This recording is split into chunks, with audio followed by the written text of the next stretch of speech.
Welcome back to the Herbalist Hour. Today, I'm honored and excited to have on Wilnise Francois. Welcome to the show, Wilnise. Thank you for having me, Mason. Welcome to the Herbalist Hour.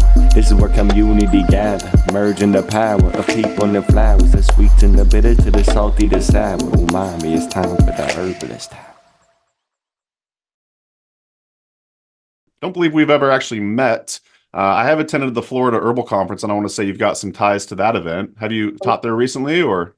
Definitely. My herbal footings, I like to say in Western herbalism, comes from my cohorts of Emily Ruff and the Florida Holistic School of Living. They host the conference, so I've been there many a times as both a Awesome. community herbalist, a student, and a teacher. Very cool. Yeah, I've been to that event twice, and I really have to make my way back there. I love that event so much. It's got a really nice vibe to it, and I mean, going to Florida in February, you really can't beat that. Absolutely. Absolutely. Well, first of all, I wanted to start off by talking to you about your URL, your websites, wilnise.com. How did you manage to get your first name as a .com? Well, I think of just how unique the name is. For sure. The easiest thing to get docked, right? So I just felt that a lot of the work that I was doing is an embodiment of myself, and I have a lot of my identity is tied to my name, right? It's a name that you find indigenous to Haiti or Haiti, where my ancestry comes from. So I wanted to like covet it in a way and honor it, the work as well as myself. My dad is the one who named me, so I just kind of tied the work together with my name, and that's how I was birthed. It is a unique name. Do you know what the meaning of it is? So per my father, because I Oh, mean, it's okay. not that it's Googleable, correct? Right. Because it's only found in IT. He says that it means the sun, moon, and stars, and to be devoted. So I found Beautiful. that to be quite interesting, considering how deeply tied the work that I do is to the sun, moon, stars, and the plants. Mm. So I just felt that it was just necessary to kind of highlight it, especially just coveting IET, as well as just like the work I do as an herbalist. So I was able to manage to get masonhutchison.com, which I was pretty stoked about. So I'll probably build some sort of website around that in the future just to have like an online resume of sorts, I suppose. But yeah. Was your old website, I don't know if you still have it, wasn't it like Well Fed Apothecary? It was, yes. Okay. That's actually my baby. It's in an incubator stage right Yeah. now. But a lot of that was where my herbal offerings came from. So I had a shop that shared herbal products and teachings from there. So I just kind of felt that I just needed to kind of cultivate Wilnise in Mm. order to like get that grounded. And then maybe we'll see if its inception comes up again. I don't know. But It's a yeah, great well, name. yeah, thank you. I love that. Am I correct in the fact that you're also a nurse as well? Yes, Are you yes. currently practicing as a nurse? Not necessarily. I would say Gotcha. maybe through herbalism, sure. You're still Sure. seeing clients and things like that. But no, I actually quit practical nursing, or at least practicing nursing in 2019. So right Okay. before the shift that kind of happened with us collectively, I decided to kind of exit out and kind of follow more of a holistic path into teaching with herbs and plants and do more study work there. And that's kind of where I've stayed since. Well, becoming a nurse, I have to imagine that's really informed a lot of your herbalism. You had to go through a ton of schooling, learn anatomy and physiology and stuff like that. And yeah, I've heard a lot of herbalists actually recommend one of the best ways to gateway to becoming an herbalist is getting a profession in the healthcare world. That way you do learn a lot of that anatomy and physiology. Plus you make a paycheck on the side. So it could kind of help fund and grow your, side hustle as an herbalist. Would you agree? Absolutely. I think that's the footing that I have in nursing and science specifically and Mhm. understanding the human body. When it came to understanding the herbs and how it worked in the human body was, I mean, it was unparalleled. Because while you're in nursing, there's a lot of things, specifically when you're going through pharmacology, that you're learning about the base doctrine of some of these medications, you could say, or Sure. pharmacological information. And a lot of it is rooted in plant medicine. And so when you're learning about the constituents of herbs and then seeing those resemblance or that you understand in pharmacology, it's really interesting to see how the power of plant medicine has always been the root of how we've always healed our bodies. It's just science kind of got a little ballsy, you know? Sure. Well, that's one of my favorite things about herbalists, and specifically, like say, doctor slash herbalist or nurse slash herbalist is you do have this really strong science background, but you're also able to say in the and I don't mean to like sound derogatory, but like the quote unquote woo woo, right? Like, because I'm a fan of the woo woo. I like science and the woo woo, all the above. And I feel like nurse herbalist just really like balances the two world, because obviously science can't prove every single thing that's happening behind the scenes. So do you kind of feel like that's the way you see the world? You do have like this strong science background, and then you also very clearly have like a, say, spiritual background as well. Absolutely. I think a lot of us within the diaspora specifically, Sure. that's how we've always seen the world. Totally. And yeah, so like seeing that in herbalism was what really drew me into like diving deeper into learning and just settling here. Yeah, the strong science background is again factual and very linear and logical, which I respect completely, because I think science has shown us time and time again just how inventive and innovative it can be to our experience here. But then we can't neglect the spirit, right? We understand that spirituality, or at least our spiritual understanding of how we move in the world, is evident. Yeah. And for us woo-woo people who just love the dive into spirit, there's no telling, like there's no convincing us, because there's a full understanding, right? Because there's an embodiment to how we move. But for those who don't necessarily see it, I think science kind of helps make sense of what the woo-woos kind of already know, right? That For sure. hunt. And we don't really need to see it to believe it, right? There's just a knowing. So Totally. yeah, I think, a nurse herbalist or anyone with a science background that jumps into learning herbalism, bridging those two worlds is, I think, a really enlightened process that I think everyone should experience for sure. You said the word Haiti a couple times now. Is that the proper way of saying Haiti? Yes, it is. That's what was revered by the indigenous people prior to pre-colonization. So I like to revere it as IET. That was also how it was named when it won its independence from Jean-Jacques Dessalines. He was very intentional about naming the island IET again. And so I do that anytime I mention it, just so that it reverberates, so that we remember and we never forget.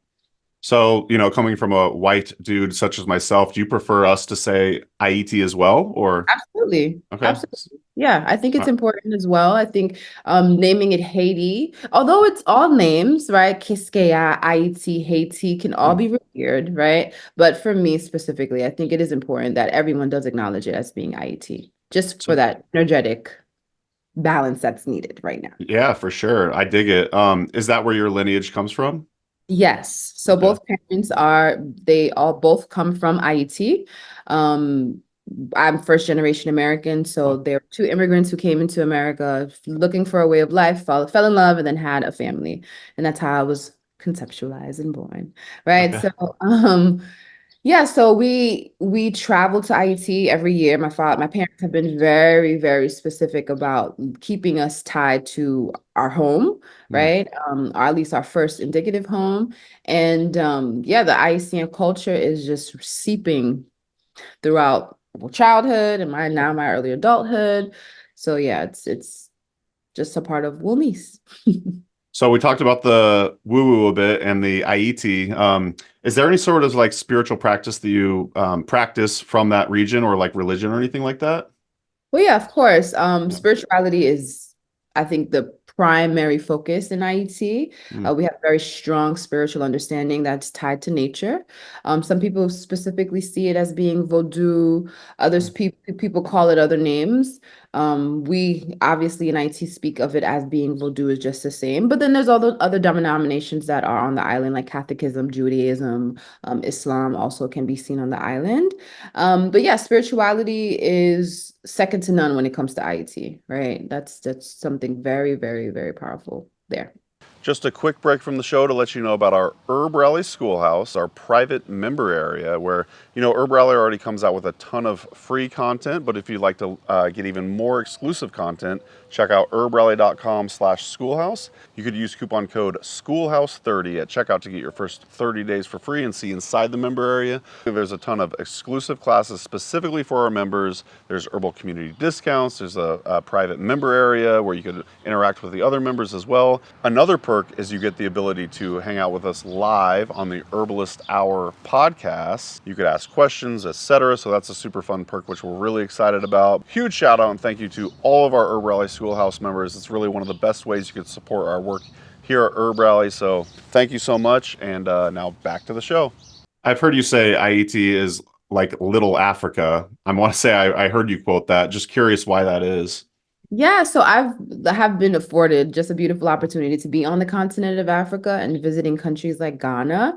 Mm. And my visitations from both Haiti and Haiti, or excuse me, Haiti and Ghana. You see, I did that, right? Yeah, happens to the best Because of us. So it felt like I was back in Haiti when I was in Ghana, just to see how that African imprint of our, at least culturally, our way of living just never really left us. Like despite all of the atrocities that happened on the island, and at least the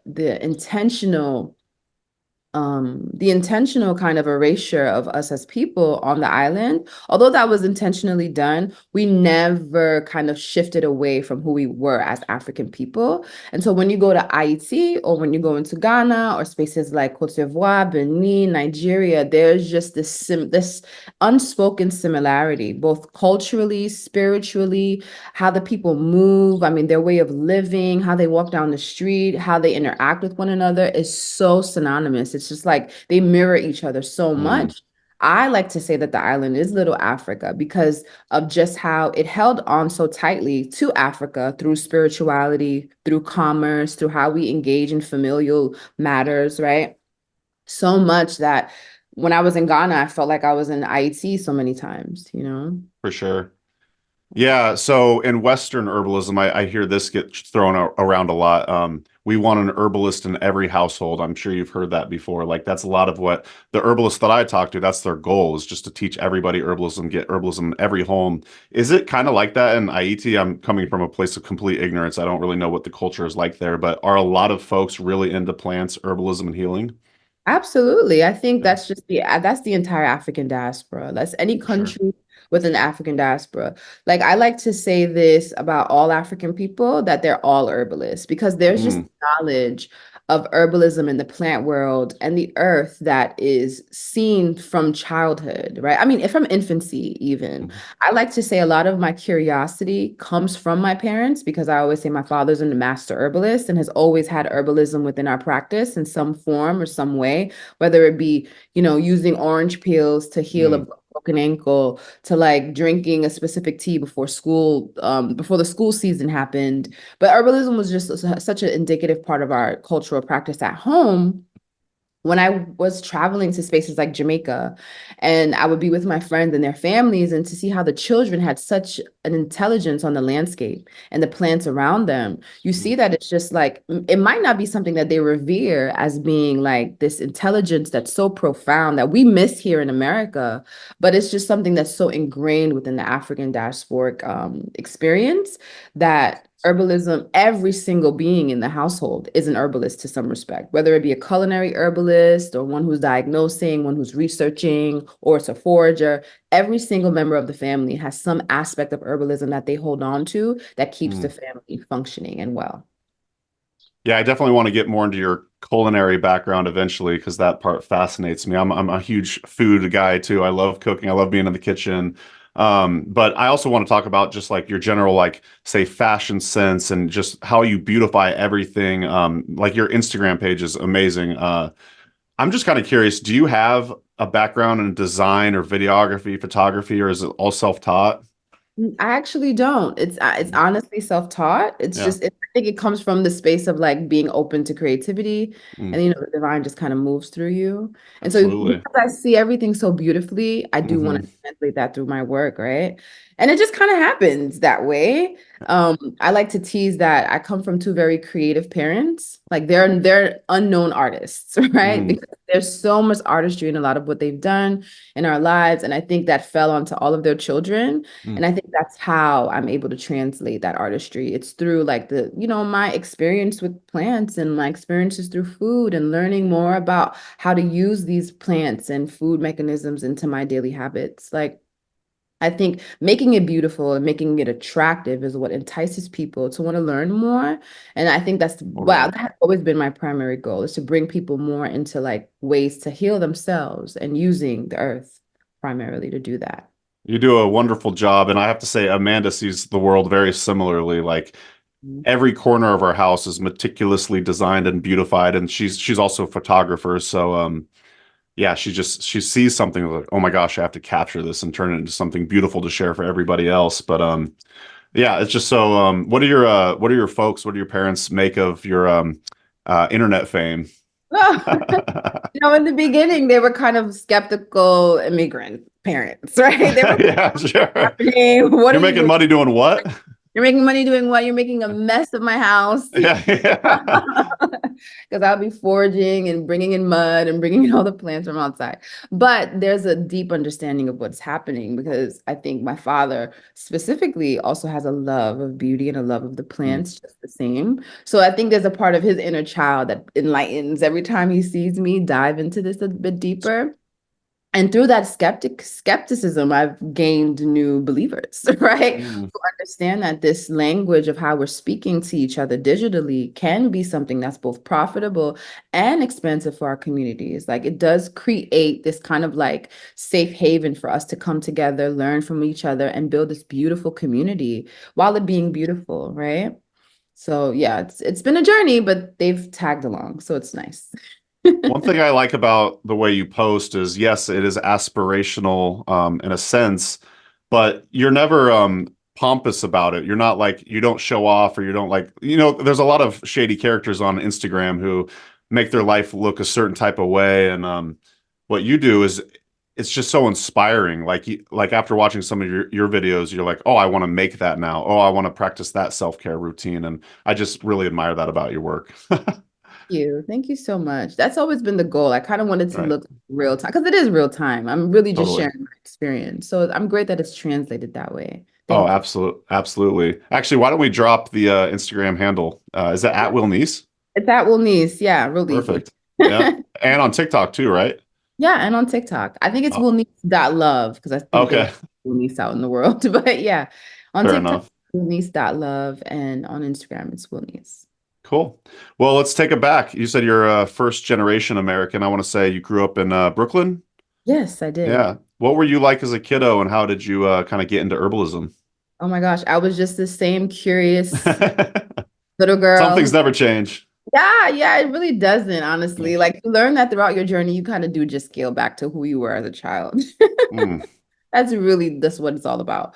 But I was just a love really that. rambunctious, kind of curious little girl who was always picking the flowers. Like we always had a garden growing up. My father was adamant about growing food and having herbs, and I was always in charge of the flower bed.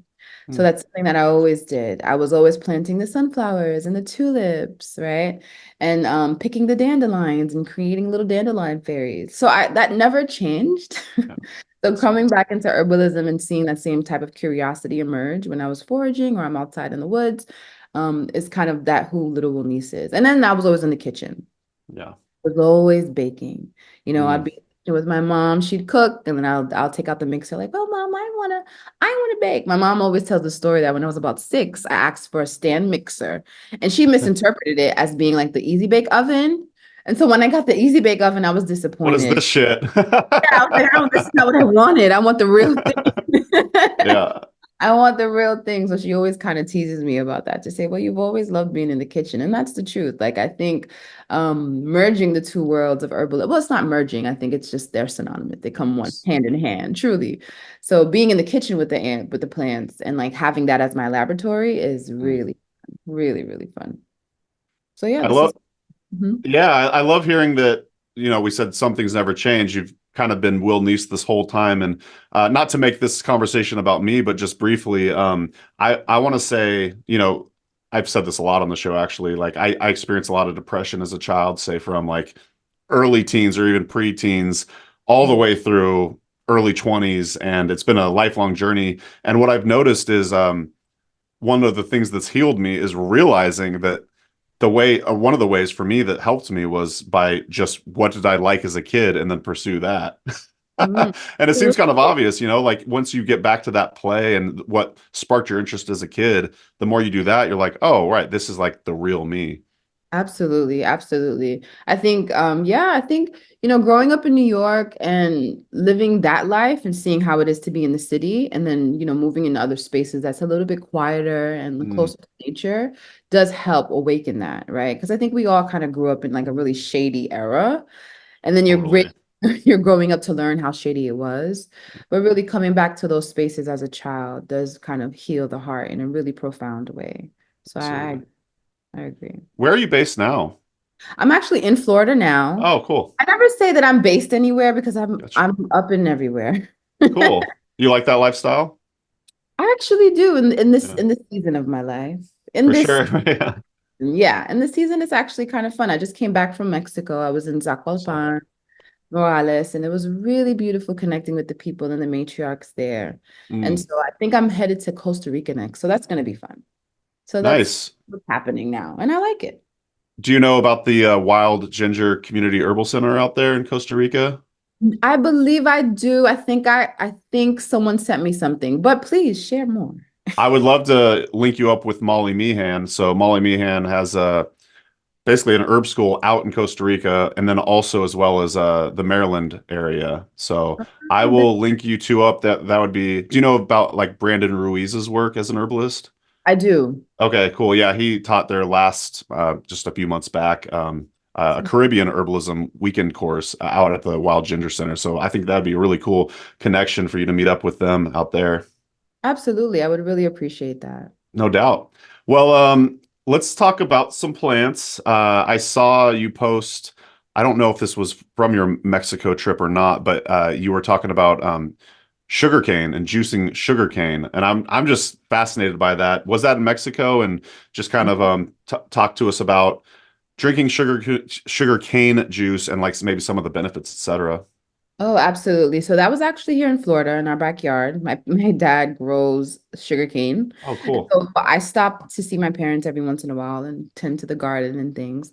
But sugarcane juice is something that we all within the diaspora love to drink. Mm, It's a coolant, right? It helps to lubricate the joints and keeps the body system and the temperature very, very cool. So sugarcane is something we revere deeply within the diaspora that we kind of all love to have. And the juice is obviously extracted through that pressing machine, but on the islands, that's not necessarily something that we do. mm, Sometimes you'll see that the grandparents are like taking the sugar cane and they're hammering the sugar cane to kind of press it out through this like sieve that then allows them to make the juice. mm. And yeah, so you'll find that I know when you hear the term sugar cane, that you'll sometimes think that, oh my gosh, this is loaded with sugar. It's going to be an overload in the system. It's going to create this glycemic a powerhouse of like, oh my gosh, now I have diabetes. But Right. actually it does the opposite. It kind of helps to stabilize the glucose index and the insulin within the body system. It kind of helps, it really protects the pancreas and the Mm. liver and kidneys as it's lubricating all those mucous membranes in the body system through those glycerides. So it's a delicious juice to have, specifically during the summer months.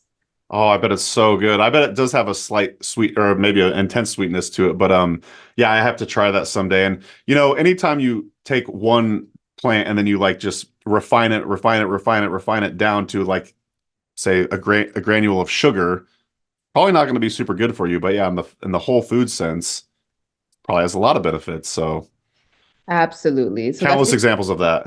absolutely, absolutely. Yeah. So you'll often kind of always see sugarcane juice in the diaspora when it's those hot summer days to help quell and quench the body system. And then it's Mm, also a remedy that they use for people who do experience things like diabetes, type 1 or 2. It's sure. sometimes also used specifically in the island of Barbados and Jamaica. Okay. Mhm. Well, on your website, I want to say I read something about Shilajit. Do you know anything about Shilajit? Like I've heard it brought up here and there, but I don't know anything about it. Oh, yes. That's actually one of the things that a lot of my clients have always been so intrigued by, Mm, specifically lately. But Shilajit is it's a resin that we find within the Appalachian Mountains, mm, or not only the Appalachian, but also the Himalayan spaces, that it's like this resin that's built up from all the volcanic ash and minerals and kind of earth that decays over time, but that small volcanic kind of sulfuric sticky resin that's created is highly beneficial for the body system. And so it's kind of like what the sea moss craze was in the body the past few years. Yeah. Shilajit is also synonymous to that by delivering fulvic acid to the body system, deposits of iron, magnesium, and all of the minerals that you could find within that earth and that volcanic space that a lot of people tend to use. And on a spiritual sense, it's one of those resins or things that we find from the earth that opens up the body centers, right? To higher awareness and higher enlightenment, specifically within the meditative practice. So like drinking and taking Shilajit is not necessarily just this like holistic wellness product to beef up the body, but it's also a very spiritual, you could say, ingredient used to help open up the body centers to receive more awareness and more information from the divine. Is there a brand that you recommend or have a partnership with that you'd like to shout out? Yeah, sure. The same brand that's posted on that Instagram. Oh, cool. Brand, yeah, definitely. Yeah. If people scroll onto my Instagram, they could see it. Yeah, those folks, I've been working with them for a couple of years. And yeah, that's one of the brands that I've used with all of my clients and use with all the people around me. And it's one I really like too. I've heard you talk about juicing, and I've seen you use pineapples before, and I've gone through this like insane pineapple craze lately. I can't get enough pineapple in me. I'm just kind of curious, do you use pineapple, say, medicinally, or what are your thoughts on pineapple? Absolutely. Pineapple is one of my favorite fruits. So good. Diaspora. You should see how much, I mean, that's where I say like the African diaspora is just so tied to the African continent, because on the continent specifically, you see pineapples everywhere. One, because of just how cost effective it is to growing, its conditions, it doesn't need that much tending to grow, right? Sure. Its conditions don't have to be that aggressive, or you don't have to be that, attentive to the plant. But pineapple is used medicinally throughout the African diaspora. We use not only the fruit insides, but also the skin is used as an anti-inflammatory, antiviral, and it's also as a antitussive. Like if you have something like a heavy cough in the body, it's used to kind of like quell that and lubricate the lungs and kind of release a lot of the mucus that we find in the body system. So yeah, it's pineapple is used in every way. We take the rinds and make like a really steep tea, right? Oh, I'll have to do that. Yeah, we boil it with other plants like hibiscus sabdurifa, cinnamon, clove, all those really beautiful aromatics. And then you gorgeous tea, and then you could ice it and have it with your pineapple juice or have it alone. But it's definitely used medicinally within the body. Yeah, I always throw the rinds in the compost. I'll have to use that tip. For whatever reason, this question is coming to mind. In Haiti, in your tradition, is there any sort of concept of like doctrine of signatures? Absolutely. Absolutely. And I guess I ask because I'm like, I wonder what pineapple doctrine of signatures could possibly be. But yeah, please continue.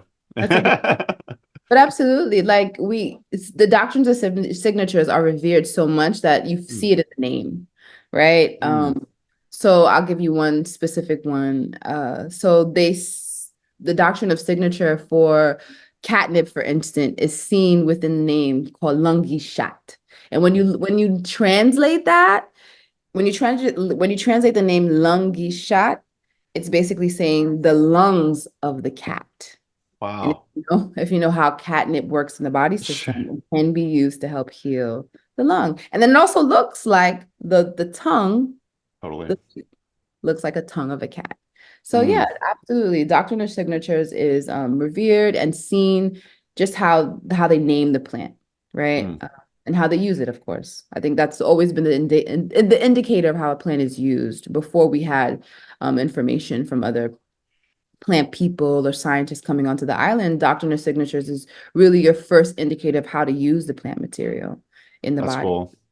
Yeah. Yeah, when I first got into herbalism, one of the first times I realized or thought about the doctrine of signatures was the buggy eyes on the guarana seed plant. Do you know what we're talking about? The guarana seed looks just like a buggy eye, but yeah, I love that topic. But let's like turn the tables on you. Are there any plants that you're currently like vibing with that you're really digging? I'm sure there's a lot. There's always. There's always a plant that I'm digging. Right now, in the moment, I'm taking lots of ashwagandha. Mm. It's one of those plants that I'm taking a lot of. And I don't know, it's just in my awareness right now. Like Sure. there's moments when you have a plant that's in your awareness, and that's just been in my awareness these past couple of weeks. And I think it's because of all the traveling that I'm doing and the shift in time zones. So I'm needing something to kind of help balance the hormones and things. But yeah, that's really her. She's been really loud right now, and I've been listening. Gots to. Yeah. Who have been some of your herbal mentors? That's a really great question. Outside of the woo-woos, right, which is I would love to hear about them too, but yeah. yeah, I do accredit a lot of it to ancestral knowledge, definitely, and the divine himself, like definitely that communication. But in reality, right, in this earth realm, my parents, my father, first and foremost, he is a true master herbalist, has always had a really deep resonance with herbal medicine. And growing up watching him see that relationship with him kind of also helped kind of push my curiosity to want to know more. I did a lot of my Western herbalism studies with the Florida Holistic School of Living, so Emily Ruff and Rosemary Gladstar. Those were the first spaces of where I kind of like took my footing into herbalism. So, Emily and Maggie, those are my first, I always like to say, Maggie O'Halloran. yes, Maggie O'Halloran, my first sisters in herbalism, because they really helped nestle this really beautiful space for me to kind of see and realize myself within the herbalism space. So yeah, outside of that, when I travel into spaces like Haiti or Africa or Jamaica and now Mexico, the indigenous people that hold the space there, their teachings, like if you listen, of course, their teachings are so profound and they have such a wealth of knowledge that I always do my best in trying to build a relationship with them to learn more. So through my travels in Jamaica, connecting with the aunts of my friends there, they always had this beautiful porch garden filled with indigenous plants of Jamaica and other spaces they would just like be bursting with information to give. And the same thing in IT, all of the mothers in whatever region I'm in, they're always, and the children even, even the kids. Wow.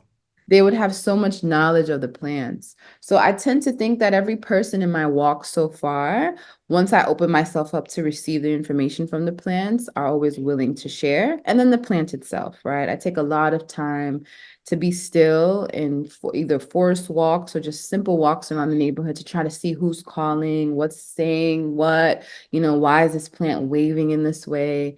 How is this responding in my body, and really attuning myself to those messages. I think those have been my greatest teachers, truly. I don't want this to sound like a rhetorical question because I'm genuinely curious. I feel like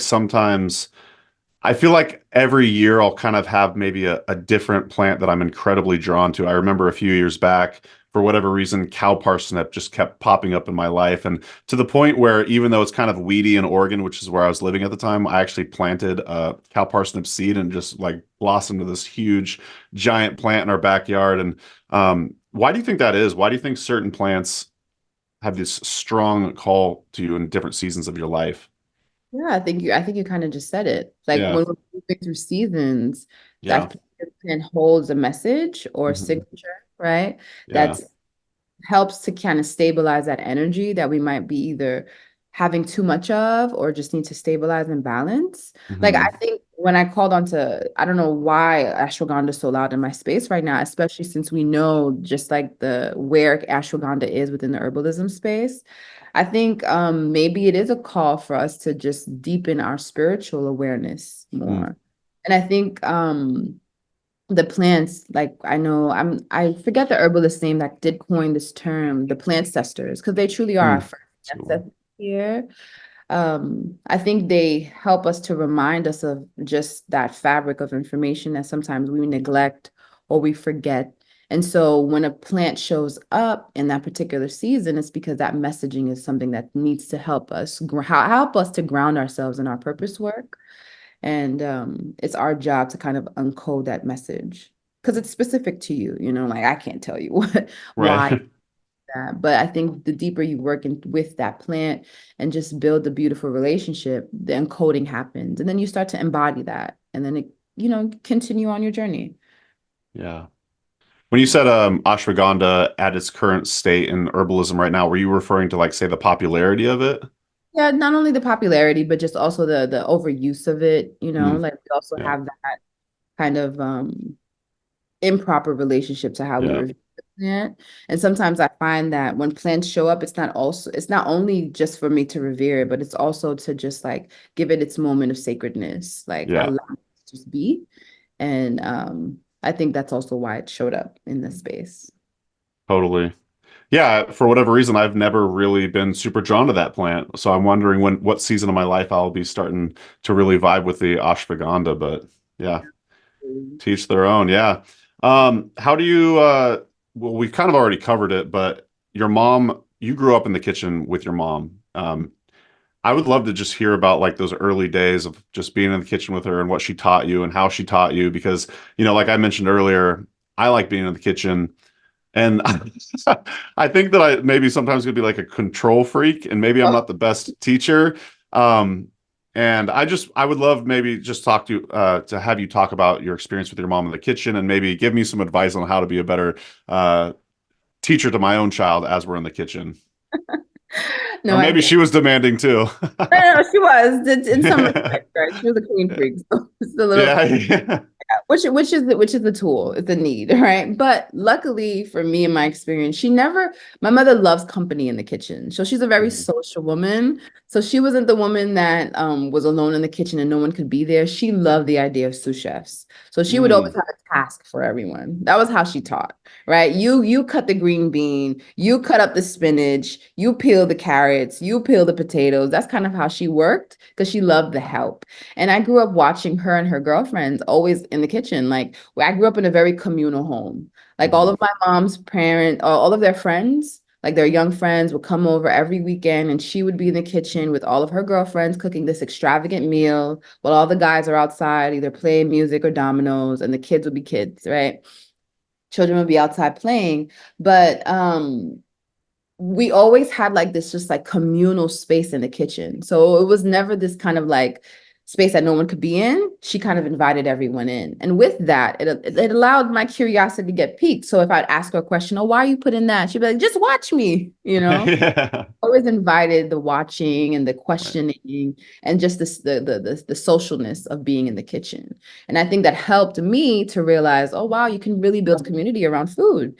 And so watching that growing up, it again helped my curiosity a lot. And so watching my mom's friends all be in the kitchen, everyone's hand is in the pot. So she never believed in this idea of only one cook and one chef. She did Mm. understand that everyone had a role to play, and you could be washing the dishes, you could be, arranging the plates, you could be cutting potatoes and helping me in different aspects of this.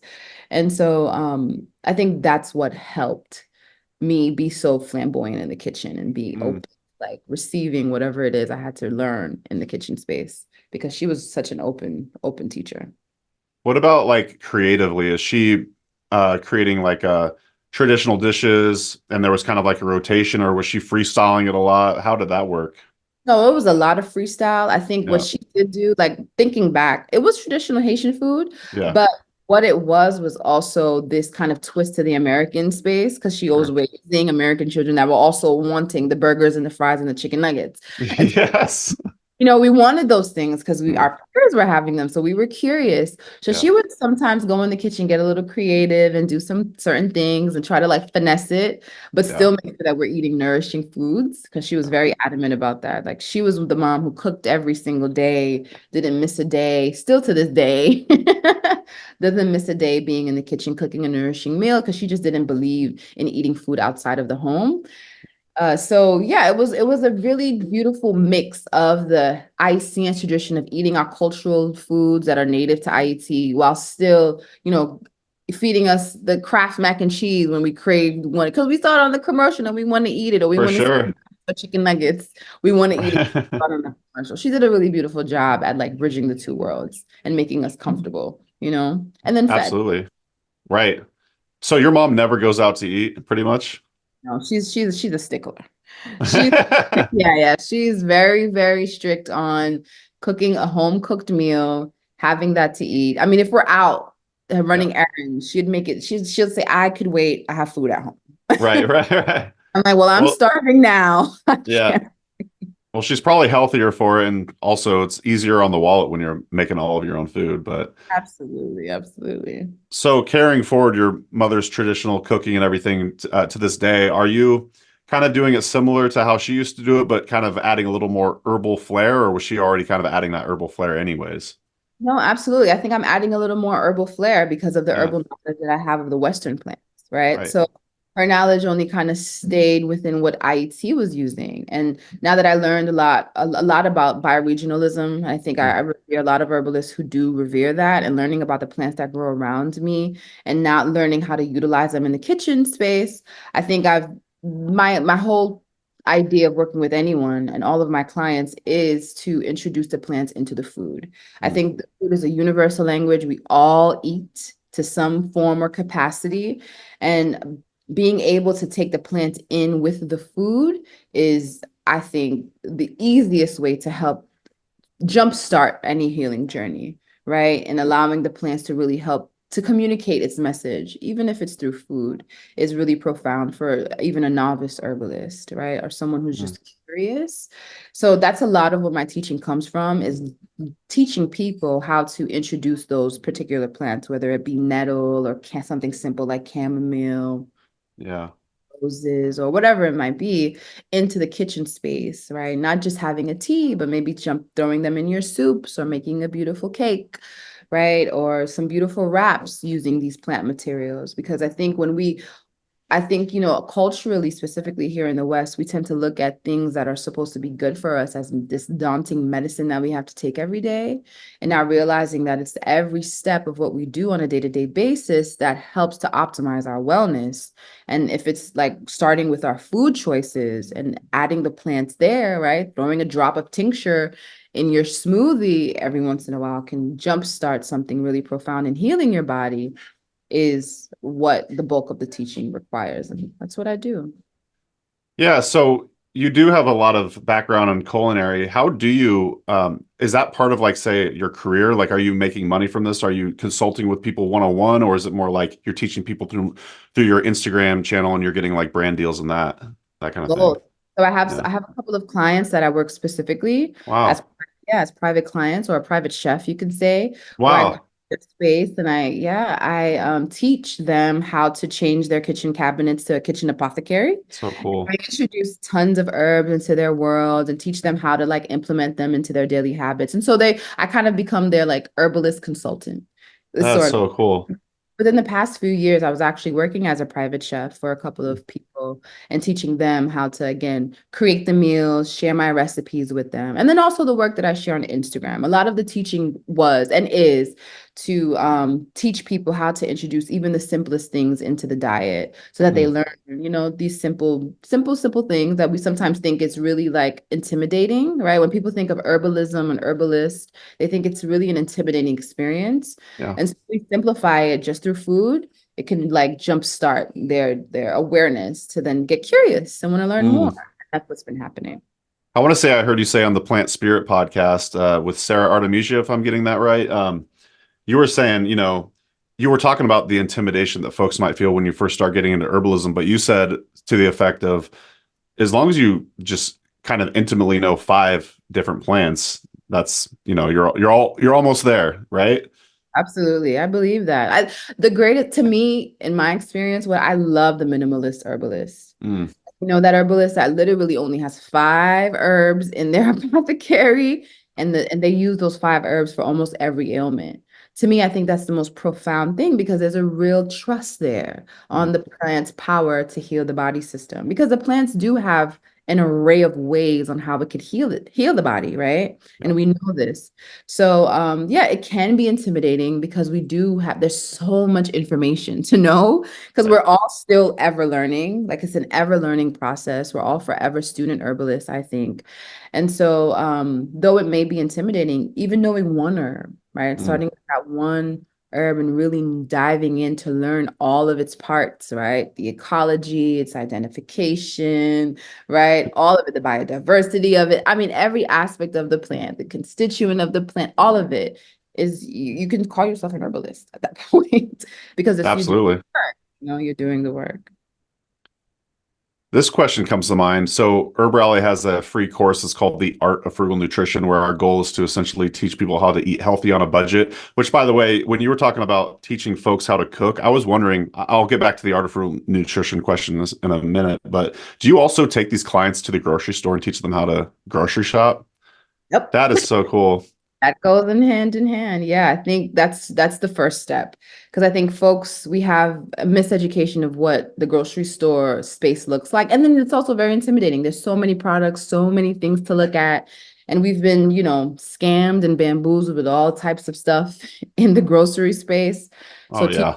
what to look for and how to look for it is for sure a part of the work. Definitely. I've always wanted to do that. And one of the classes or modules that we want to add to the Art of Frugal Nutrition is where my friend Yaakov Levine, he's a nutritionist in Eugene, Oregon, and we want to film him like taking people through the grocery store and like what you said, what to look for and, and how to save money on your grocery bill. But just kind of with that in mind, do you have any like low-hanging fruit tips on how someone could save money when you're grocery shopping and still make it healthy? Just like some random suggestion. Absolutely. I always tell people the first step is to go fresh. Mm. And I know like we tend to feel like, well, I'm not going to use this all the time and I'm not going to, this is going to spoil really quickly. Well, I think when you buy fresh, it kind of sharpens you up to want to use the fruit and That's true. vegetables, Yeah. right? In present time. And you end up saving tons more money versus doing something packaged or something that you find within the aisles. Like keeping it in the perimeter really truly is a lifesaver. And then building the relationship with the farmers markets. Like I know that tons of us feels like the grocery stores are what we have proximity to, but we're starting to see that more and more people are learning to grow their own foods and more farmers are coming out to share their crops with the community. So finding those spaces where you can build a co-oping space or even a bartering system with the farmers is really powerful in helping you, one, to save the coin, but then also ensuring that you're getting nutritiously dense food that's fresh and not many hands, or I mean, it doesn't travel too far from the farm to the table, So I think that's also very, very key. And you're directly supporting the farm too, which is a win-win. Also, when you were talking about buying, say, what some fresh vegetable or herb or something like that, you're like, oh, I want to use it all now. That will like spawn creativity, and you look up new recipes on how to, use this. But also, I've realized, so I'll buy tarragon on occasion because I love that plant. And if I don't use all of the herb before, like, say it goes bad, what I do is I'll just drop it in some apple cider vinegar and boom, I've got some apple cider vinegar infused tarragon or tarragon infused apple cider vinegar. And I use that all the time and say dressings and whatnot. So you can learn how to ferment and then, use the leftover beets that you didn't use or whatever, make beet kvass or whatever. Absolutely. Yeah. Exactly. Absolutely. It really sparks this beautiful level of creativity when you feel like, oh my gosh, my food's going to spoil. Right, exactly. Yeah, you don't want to waste it. That's the worst. Nothing grinds my gears more than wasting food, throwing it out. Yeah. Well, we've got maybe like 10 or 15 more minutes. Are you good on time for now, Wilnise? Yeah, absolutely. Awesome. I don't remember where I read this, but I know it's your quote. You wrote, "What you do is what you see. What we see in our life is the result of our actions." I would just love to hear you talk about that. Yeah. So that's actually a Haitian proverb. And so so what it is in Haitian Creole is "ça ou fait c'est li ou ouais." So for direct translation, "ça ou fait," what you do, "c'est li ou ouais" is what you see. So everything you do within this life, and if we want to put a metaphysical space or spin to it, is that our thoughts create our world, right? Our thoughts are our actions. So our thoughts helps to kind of mold and shape our consciousness is what helps to mold and shape our reality.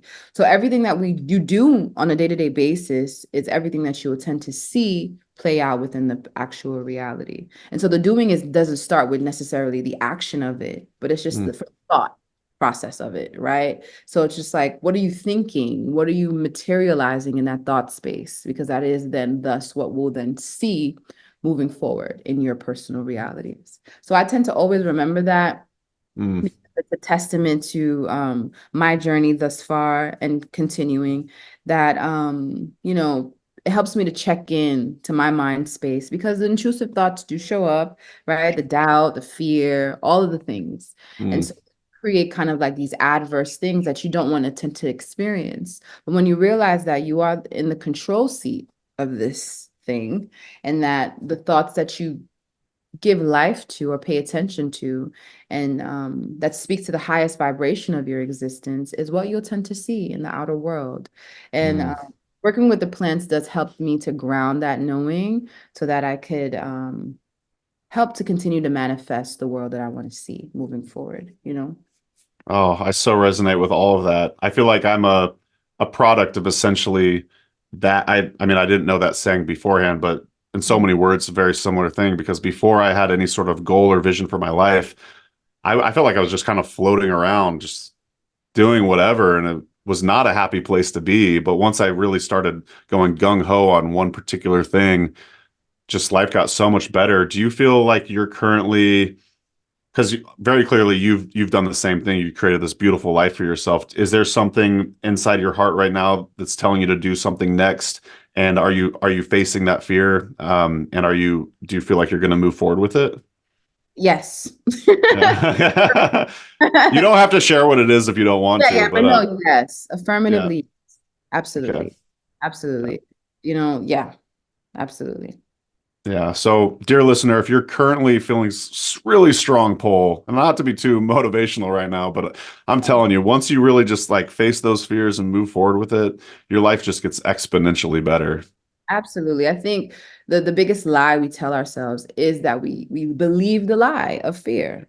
Yeah. It's a lie, it's an illusion, it doesn't exist. And then once we come to terms with that in our own mind space and realize that that tug or that thought or that push to move in a specific direction is there for a specific reason. Once you trust that, I mean, doors open or the universe opens the way, however you want to spin it, but it truly, you are supported through those actions of trusting yourself and trusting that nudge. So yes, absolutely.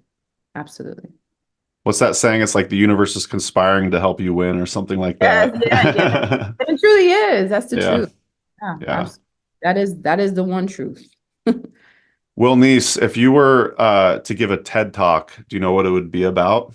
Oh my gosh. Great question. You know what? I think it'll probably be about plant spirit medicine. Yeah. Just Cool. our connection to spirit, the plants, and how it's been our medicine throughout millennia. I want to create maybe an in-person event or an online event at some point. This is just starting to hit me because I feel like a lot of times when I go to herb conferences, there'll be like a keynote, but usually the keynote is just another class that everybody attends all at once. But really what I want from a keynote is like a inspirational rah, that kind of thing. So yeah, I think a plant spirit medicine TED talk would be really cool. Do you want to tell us about the book you're working on? Oh, sure. Absolutely. This has been an inception forever. But as everything is always with divine time.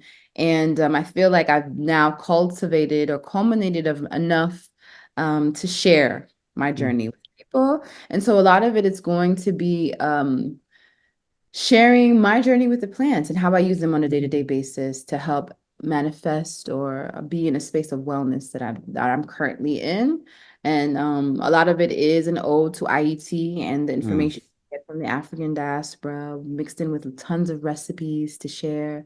So I'm really, really excited to share it with the community. And I've been working on it for beyond time. So I'm excited for it to drop and we can look forward to it very soon. I won't say when. Just check my socials. Okay, yeah. Go throw Wilnise follow on Instagram. Do you have a newsletter as well? Yeah, you could find all of that if you sign up on wilnise.com. Okay, cool. I'm not sure if I'm on it. Or how often do you publish newsletters? Maybe I am on it. Oh, yeah, it's every quarter. Oh, wow. Okay, that's probably why. Okay. I give a quick little update like, hey. You're not like HerbRally sending out 3 newsletters per week or something like that, bombarding your inbox. If you were to recommend folks out there cook one Haitian dish, is there one that comes to mind? Yes. Or one that I should try to make? Yes, you should. If you could find this plant Sure. though. Oh, because it's only so it's a fungi. Oh, It, I was gonna bring this up. Is that, let me guess, Jean Jean? it's JoJo. Heck yeah. Absolutely. That's right. And oh my gosh, it is something that everyone has to try, especially if Mm. you're someone who loves the umami flavor and Oh things. yeah.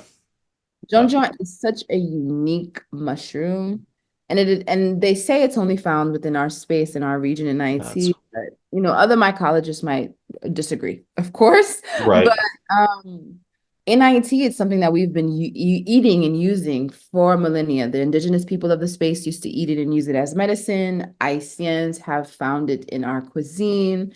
And so we tend to make a rice with the water. So the mushroom is soaked and it becomes this beautiful carbon black. And Mm. then they take that water and make the rice, and it turns into this beautiful black rice that is absolutely stunning. It's delicious. And I think everyone on the planet argues that Haitian rice is one of the best rice because of that rice. Mm. Because of the jonjon rice. But jonjon also is highly medicinal because of how alkalizing it is to the body. Mm. How they use it medicinally is not only eating it with the rice and quelling the starch and sugar spike that could happen in the body, but for when people become, a little too happy with some drinks Yeah. over, they tend Nice. to wake up the next morning drinking that water to Mm.